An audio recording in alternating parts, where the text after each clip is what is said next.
श्रोताओं, ब्याह की हर रस्म पूरी होवे के बाद दूल्हा और दुल्हन का खुशी खुशी घर में लियाओ जात और परंपरा के हिसाब से नए जोड़ा का अजमेर दरगाह पे दर्शन के लाने पहुंचाओ जात। लेकिन परिवार के पास पैसा कम होवे के कारण अगर अजमेर ना जा पाए तो उतई की पीर औलिया की दरगाह पे दर्शन के लाने भेजो जात जोड़ा खा।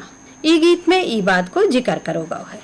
श्रोताओ, विवाह की प्रक्रिया संपन्न होने के बाद वर वधु को खुशी खुशी घर में लाया जाता है और मान्यता के अनुसार नए जोड़े को अजमेर दरगाह पर दर्शन के लिए भेजा जाता है। लेकिन परिवार के पास पैसा कम होने के कारण अजमेर न जाते हुए स्थानीय पीर औलिया की दरगाह पर दर्शन के लिए जाते हैं। इस गीत में इस बात का जिक्र किया गया है। कैसे मना